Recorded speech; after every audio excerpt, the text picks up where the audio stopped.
Bonsoir, bienvenue à l'Atelier Librairie, le livre Voyageur, animé par Fabienne Roch et moi-même, Bruno Lalonde. Nous sommes à Montréal le 16 mars 2022. Un très bref commentaire sur ce qui se passe en Ukraine. Je ne savais pas qu'il y avait autant de fascistes au Québec et je ne savais pas qu'il y en avait autant en France. J'ai partagé à quelques reprises sur ma plateforme Facebook des commentaires miens assez dégoûtés, assez horrifiés par les agissements criminels, meurtriers de Vladimir Poutine. Et que n'ai-je pas récolté comme commentaires? Des gens qui étaient capables de comprendre la situation. Des gens qui avaient une hauteur de vue. Des gens qui se plaçaient au niveau des civilisations. Des gens qui expliquaient le Donbass ou qui expliquaient l'OTAN. Des gens capables de se mettre dans les raisons d'un fasciste. Et déjà, nous avions eu, dans les derniers mois, à subir le délire des complotistes. Même complotistes aujourd'hui qui pensent, qui soutiennent Poutine. Et certains même disent que ce que fait Poutine en Ukraine, il va détruire des bases de Big Pharma. L'inénarrable Rambo Gauthier, Bernard Gauthier de son nom complet, a déclaré que ce qu'il avait vécu, lui, en tant que non-vacciné, c'était plus grave que ce que subissaient les Ukrainiens. Qu'une certaine catégorie de gens disent n'importe quoi. Nous sommes habitués. Mais là, il va falloir s'habituer à la bêtise des gens qui ont des diplômes. Il va falloir s'habituer à la bêtise des gens qui ne font pas de faute d'orthographe, qui ont lu des livres, qui ont un point de vue international. Je pense que je pouvais supporter la bêtise d'un Rambo Gauthier ou d'un Steve Lartis ou de tous ces huluberlus qu'on a vus et entendus dans les derniers mois. Mais la bêtise des gens instruits. Je crains fort que cela soit au-dessus de mes forces. Aujourd'hui, j'ai simplement dit, j'ai écrit que Poutine était stupide. À voir les résultats de sa campagne en Ukraine, ça tombe sous le sens. Je ne crois pas qu'il avait prévu tout ce qui lui arrive. La mise au banc de la communauté internationale, les avoirs de la Russie bloqués, la chute en bourse, le dégoût d'une partie importante de l'humanité. Eh bien, il y en a sur ma page Facebook qui ont dit que Poutine va gagner. Mais est-ce qu'ils sont conscients que si Poutine gagne, parce que tel est leur souhait, c'est ce que leurs analyses, en tout cas, leur proposent, est-ce qu'ils réalisent qu'ils vont tout perdre là-dedans? Est-ce qu'ils réalisent que le coût à payer de leurs propres analyses, ils n'en auront probablement pas les moyens? Ça fait penser à ces révolutionnaires qui espèrent la révolution, mais qui secrètement, qui affirment vouloir la révolution, mais qui secrètement espèrent qu'elle n'arrive pas, craignant de perdre leur pension. Tous ces gens qui disent quelque chose en se disant « peut-être qu'il ne faut pas que ça arrive parce que ça ne sert pas mon intérêt ». Je ne savais pas qu'il y avait autant de gens qui détestaient la démocratie. Moi qui se qualifie de démocrate radical. Moi, je pense qu'il n'y a pas assez de démocratie. La démocratie, ça fonctionne tout croche. c'est des palabres, c'est des négociations, c'est des arbitrages. Et c'est pas fait pour bien fonctionner. C'est fait pour la bagarre, c'est fait pour l'affrontement, c'est fait pour les oppositions. C'est fait que même pour des cornichons comme Maxime Bernier puissent fonder des partis. Et voir tous ces gens-là instruits, qui savent écrire, fantasmer sur des mesures autoritaires, fantasmer sur la violence, sur la puissance. Tout ça, l'air de rien. Tout ça, doctement. Eh bien, je crains fort que cela soit au-dessus de mes forces. Aujourd'hui, moi, je suis extrêmement friand des réseaux sociaux. Mais aujourd'hui, pour la première fois, depuis que j'y suis, depuis une douzaine d'années, j'ai pensé me retirer. J'ai pensé que je ne pourrais pas supporter ça. J'ai pensé faire des purges dans mes contacts. Éliminer tous ces gens-là, les bloquer, ou en tout cas les dénotifier pour ne plus avoir à subir leur prose. Je sais pas. Est-ce qu'ils sont capables de... En fait, c'est une vidéo que j'ai faite il y a quelques jours. Est-ce que nos idées politiques ont un impact dans notre vie privée? Comment vivent-ils, ces gens-là? Comment ils sont avec leurs compagnes, leurs compagnons? C'est quoi leur rapport à l'argent? C'est quoi leur sexualité? Qu'est-ce qui fait qu'on peut être un crypto-fasciste et avoir bonne conscience? Qu'est-ce qui fait qu'un individu peut être un partisan de Poutine et ne pas voir que peut-être que sa maison va subir une grosse perte de valeur. Peut-être va-t-il perdre son emploi. Peut-être va-t-il perdre sa femme. Peut-être sa femme va en avoir marre de subir ces discours lignifiants, pontifiants, ces fines analyses doctes. Est-ce que ces gens-là réalisent que ce qu'ils pensent peuvent les détruire? C'était la première fois aujourd'hui où je me disais, cette bêtise-là supérieure, je crains fort de n'être point capable de la supporter. Passe encore que des gens émettent des opinions, parce que chacun a le droit à son opinion dans notre monde. Et en plus, ce qui m'étonne, c'est que moi, évidemment, je suis souvent pas d'accord avec un paquet de gens. Je ne vais jamais sur leur mur leur dire que je ne suis pas d'accord. Je ne vais jamais sur leur mur leur expliquer mon point de vue.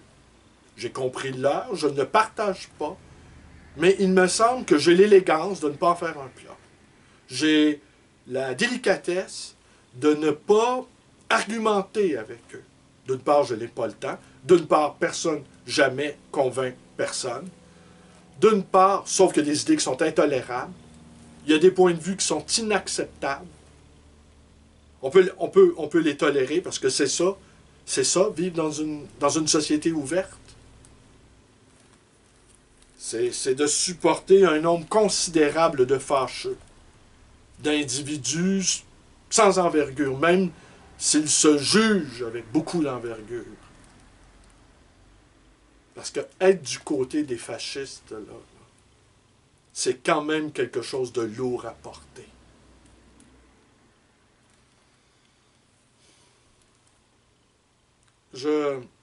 Donc, je n'interviens jamais.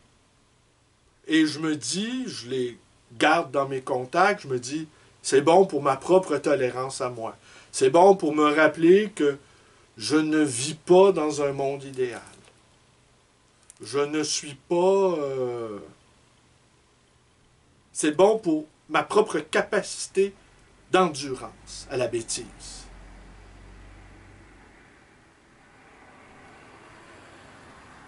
Je pense que parfois, trop réfléchir, là, c'est pas une bonne affaire. Alors, je vais me ressaisir sans doute, parce que de la journée, je n'ai pas décoléré. Une colère froide, une colère. Et certains d'entre eux, je les estimais intellectuellement. J'ai vu aussi au début l'émotion était vive. Et là, les explications ont commencé à se multiplier. Les mises en perspective ont commencé à se faire abondantes. Je pense qu'un Bernanos n'aurait pas eu des mots. Je pense que Bernanos serait rentré dans une fureur noire de voir cela.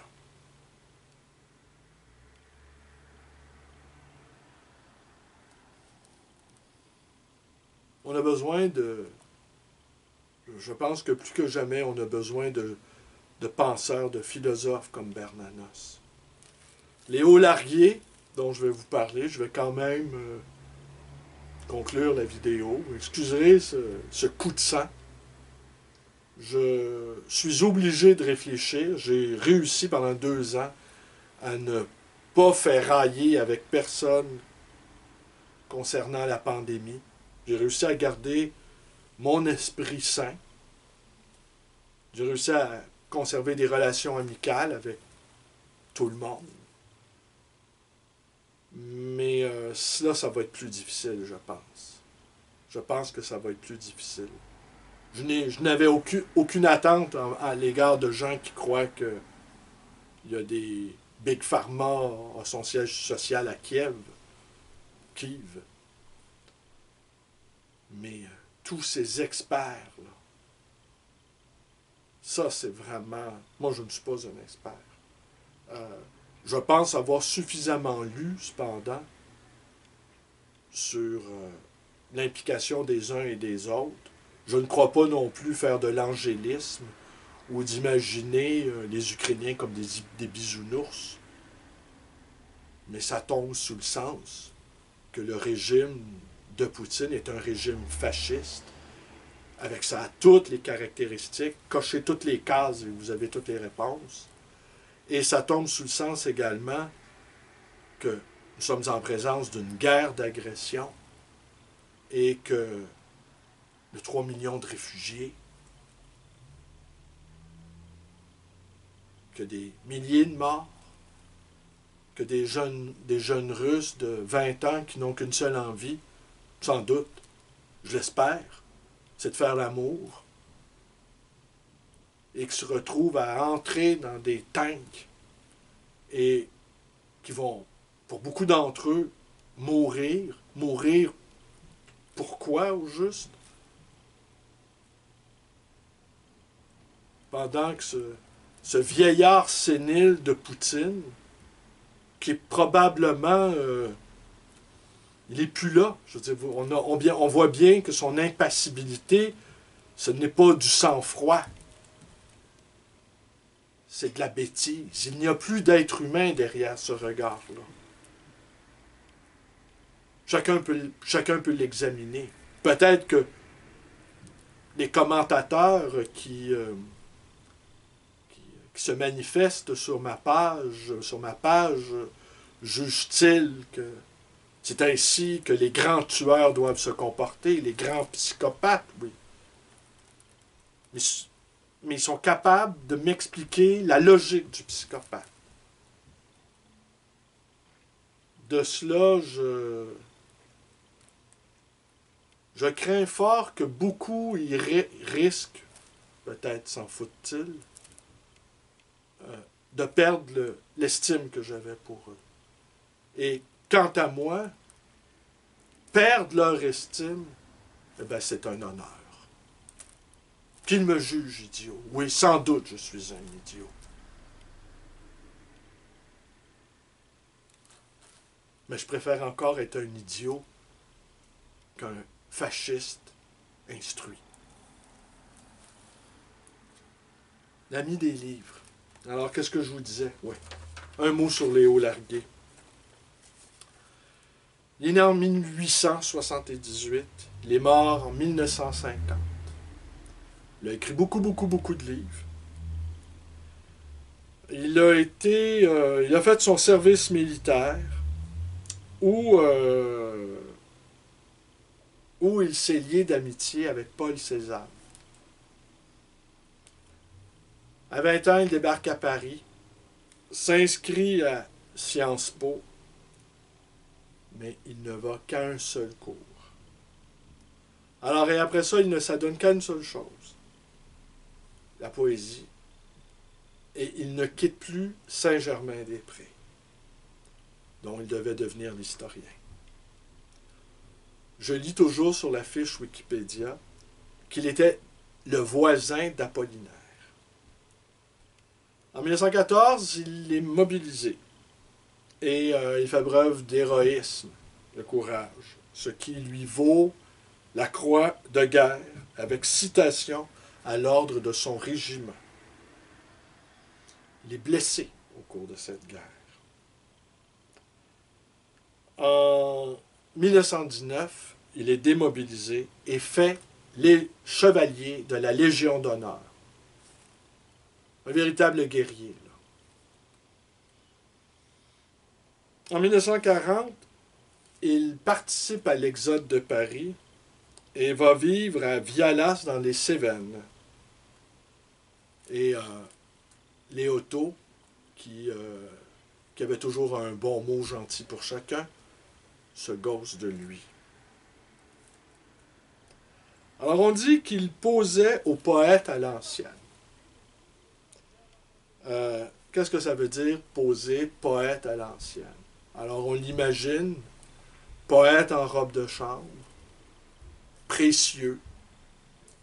Mais si on regarde bien présent à l'esprit, que c'est le même homme qui s'entourait de livres, les livres pour lui ont été la grande consolation de son existence, eh bien cet homme-là avait connu l'horreur des tranchées, avait connu l'effroi de la guerre. C'est un héros. Est-ce que les héros ont le droit que de s'entourer de livres de poésie? Est-ce que ce sont peut-être les seuls qui ont véritablement le droit? Je n'irai pas jusque-là. Mais cette image d'esthète, cette image de célibataire de l'art, eût dit Marcel Proust, je pense que ça y est pour beaucoup, outre le style un peu vieillot, suranné, ampoulé, dont il a fait preuve dans ses nombreux ouvrages. Je pense également le fait qu'il a été un historien de terrain, un historien non scientifique, un historien pittoresque, a ajouté à son discrédit. Aujourd'hui, c'est un auteur qui est-il dans les limbes, est-il au purgatoire? Peut-être cette infinie modeste vidéo va le faire quitter un tant soit peu les limbes, peut-être. Je ne sais. Mais assurément, en 30 ans de métier, on ne m'a jamais demandé si j'avais du Léo Larguier en mon échoppe. Jamais. Peut-être qu'après cette petite vidéo, j'aurai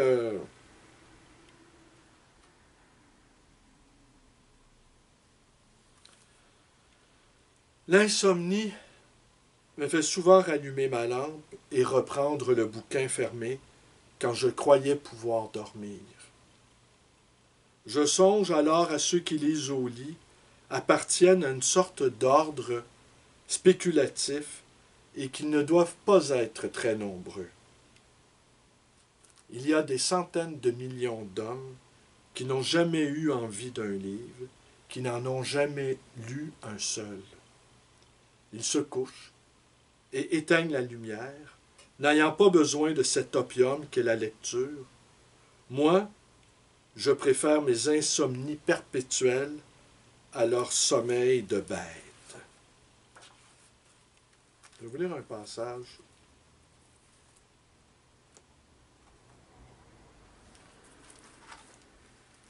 Il y eut, vers 1920, une querelle de l'édition originale. Jusqu'à cette époque, les bibliophiles pensaient que l'édition originale était la première publication d'un ouvrage en librairie avec le consentement de l'auteur, dit Maurice Escoffier à la fin de son catalogue. On peut citer cet ami des livres. En 1921, M.F. Vanderem, dans le catalogue de vente de sa bibliothèque, dont Henri Leclerc avait pris la responsabilité, révèle qu'une contrefaçon belge de Colomba, parue à Bruxelles en 1840, est la véritable édition originale de ce livre que Mérimée ne publia à Paris qu'en 1841. On peut penser que c'est là une opinion de bibliophile endossée par M. Leclerc. Mais peu de temps après, M.F. Vanderem prend la direction du bulletin du bibliophile. Il bâtit en 1925 une théorie à l'usage de ce qu'il devait nommer la bibliothèque nouvelle et soutient que le consentement de l'auteur, pas plus que la publication en librairie, ne sont nécessaires pour qualifier d'édition originale la première publication d'un ouvrage. Il est évident, aux yeux de tous, qu'il faut supprimer le consentement de l'auteur pour pouvoir qualifier d'édition originale soit les Maximes de La Rochefoucauld de 1664, soit les nombreuses contrefaçons belges de nos auteurs romantiques. De même, il faut supprimer la publication en librairie pour voir donner le titre d'édition originale à certains tirés à part des revues et périodiques ou des éditions d'auteurs faites à tirage restreint. De réfutation de la définition rationnelle, aucune, une simple affirmation que cette définition est fausse, comme raisonnement, c'est sommaire. Enfin, en 1930, l'Académie française arrêta que, dorénavant, l'expression édition originale ne devra plus s'entendre que de la première impression de l'ouvrage. Il n'est plus question ni du consentement de l'auteur, ni de la publication en librairie, ni même de la forme extérieure d'une édition.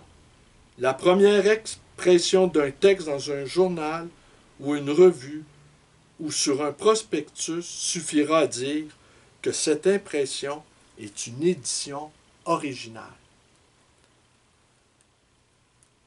Qu'on aille se reconnaître en tout ceci. La définition de M. Escoffier est à mon avis la bonne, et que l'opinion de Fernand Vanderem était peut-être intéressée. Il se plaisait à troubler les libraires et les bibliophiles. Un jour, il décréta que seule l'édition de Madame Bovary devait porter au verso et au bas de la page du faux titre « Paris, typographie de Madame 5 Dondé-Dupré, rue Saint-Louis 46. » C'était à la saison des vacances, et les amateurs de livres qui étaient au champ et qui n'avaient pas remarqué cette ligne imprimée en caractères minuscules n'en dormirent plus, ayant hâte de retrouver leur bibliothèque et de s'assurer que leur exemplaire portait cette mention.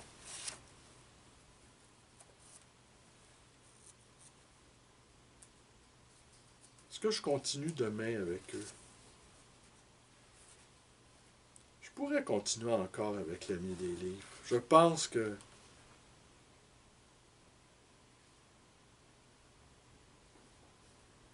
tenez. Ayant passé la saison des enchantements, dont on est l'enchanteur et la victime, puisqu'on les suscite soi-même et qu'on se retrouve seul, après avoir illuminé et transfiguré quelques passants de reflets venant uniquement de son cœur, on se dit que si le bonheur existe, c'est sans doute dans les voies communes. Il rejoint Henri Miller. L'âge arrive. On a mis dans ces aventures que l'on croit sublimes, on a tout mis dans ces aventures que l'on croit sublimes et qui ne sont que des ordres sans noblesse.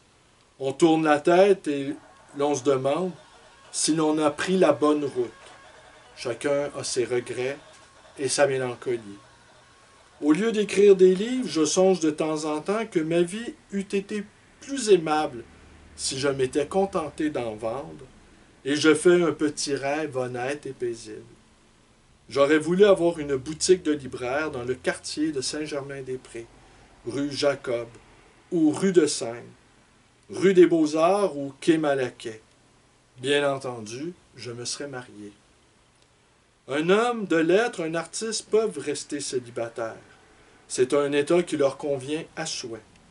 Mais la boutique exige presque toujours une boutiquière. Et l'on n'imagine pas la boulangerie sans la boulangère, ni la mercerie sans la mercière. Je me serais marié et n'aurais aimé qu'une fois. Ma femme ressemblerait à présent à une bourgeoise de Jean-Baptiste Siméon Chardin, qui faisait rue Princesse dans la paroisse, il y a presque 200 ans, de si excellentes peintures. Malgré la cinquantaine, elle garderait encore de beaux restes, des bras un peu lourds, des épaules nacrées de blonde, des yeux couleur de châtaigne, et s'embuant à la moindre émotion, comme ceux des portraits de Greuze. Ménagère accomplie, elle s'en remettrait pour la table à une vieille servante, connaissant à fond l'art de cuire, se réservant la pâtisserie, les entremets, pour lesquels nous aurions tous deux un faible. J'imagine notre petit appartement, au 2e étage de la maison, où j'aurais ma boutique, une belle chambre donnant sur le jardinet d'un pavillon délabré, la salle à manger sur la rue, en tout 4 pièces spacieuses et claires, tapissées de livres, de faïences, de tableaux, et pleines, c'est un vers de Baudelaire, je pense, de meubles luisants polis par les ans. À mon aise, sans être riche, je n'aurais pas de grands soucis, et je serais heureux puisque je ferais un métier que j'aime, désirant ce que j'ai, selon le mot d'un père de l'Église, qui envisageait ainsi le bonheur des élus. Tous les jours, vers 4 heures, des clients seraient devenus des amis, me visiteraient. Chacun aurait sa chaise dans ma librairie, et nous ne parlerions guère que de bouquins. Examinant un exemplaire des œuvres de Ménard, qu'Augustin Courbet vendait dans la petite salle du Palais à la Palme en 1646, mais déshonoré par une reliure moderne, celui-ci s'indignerait et dirait sans doute, car il serait fort renseigné. Le duc d'Aumale, qui ne savait pas ce qu'était un beau livre, agissait de la sorte. Il saccagea la bibliothèque de Chantilly. À part les splendides Marocains aux armes qu'il respectait, il faisait ôter les vieux vélins ou les cuirs et envoyait tout chez le relieur. Les bouquins ainsi traités perdent leur valeur, on l'a vu à la dernière vente. Des originales de Voltaire, splendidement habillés par Gruel, s'arrêtèrent à des prix très bas à cause de cela. Oedipe fit 200 francs et la Henriade 150. On peut réparer une reliure ancienne, mais on ne doit pas la remplacer, même fatiguée, par un Marocain neuf comme celui-ci. Je conterai moi-même quelques bonnes histoires à propos d'un livre dont on parlerait. Un jour, dirais-je, en province, dans une vente où j'assistais, où je n'avais pas acheté grand-chose, on me laissait, au moment de la révision, un lot jugé sans importance. Ce sont des livres religieux, dit un libraire, et qui ne valent rien. Mais chacun de nous doit en prendre un petit paquet. De retour chez moi, j'examinai mes bouquins et je vis les 2 ouvrages les plus rares du monde.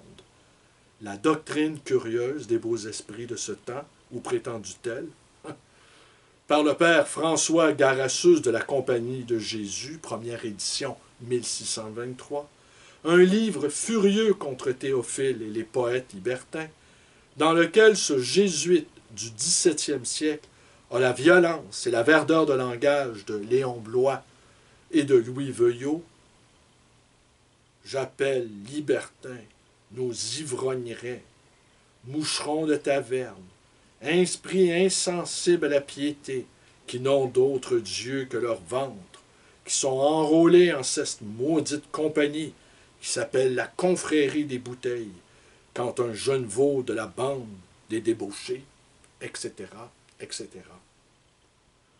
Je l'ai toujours, mais j'ai vendu l'autre, qui était tout simplement l'édition originale des Maximes de La Rochefoucauld, l'introuvable bouquin dont on connaît à peine quelques exemplaires.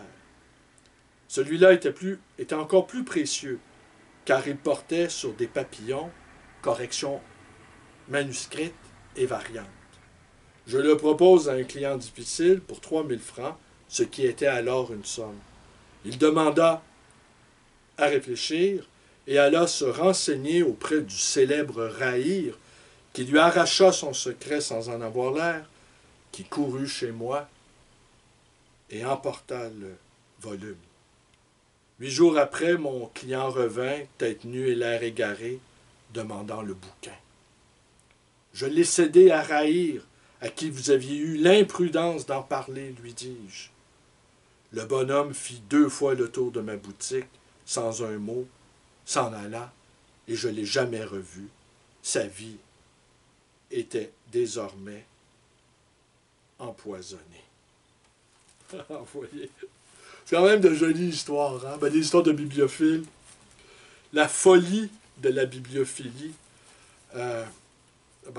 Oui, il y a le livre de Pérez Réverté, Le Club Dumas, dont Roman Polanski a fait une adaptation cinématographique.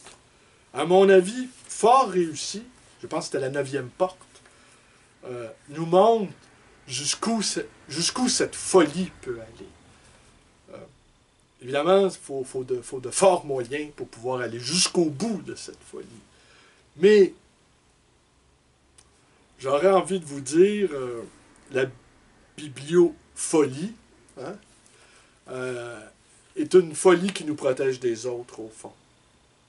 Et dans ce monde entrant dans une sorte, à la fois dans une démesure violente et dans une rationalité insensée, eh bien, le calme que l'on retrouve au milieu de ces chers bouquins, je pense que ça nous sera bien nécessaire dans les prochaines semaines, dans les prochains mois, tout en, dans nos modestes moyens, d'œuvrer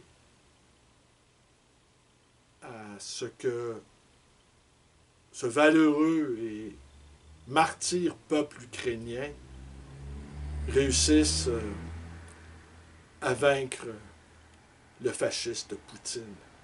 Alors, il faudra faire les deux. Se ressourcer en nos murs tapissés de livres et trouver une manière, par l'argent, par l'implication. Évidemment, certains vont peut-être aller prendre des armes. Bon, on comprendra que nous ne sommes pas tous des Léo larguiers, que sur ce coup-là, nous sommes largués. Eh bien, de réfléchir, en tout cas, il y a peut-être des actions à prendre. De ne pas simplement compatir. Je vous remercie d'être avec moi. Portez-vous bien. Et de retour demain. Aujourd'hui encore, journée sur le plan personnel, toujours difficile. Je ne puis en dire davantage, mais une clé. La première page de L'étranger d'Albert Camus. Ça devrait vous donner une petite idée. Je vous remercie d'être avec moi. Portez-vous bien.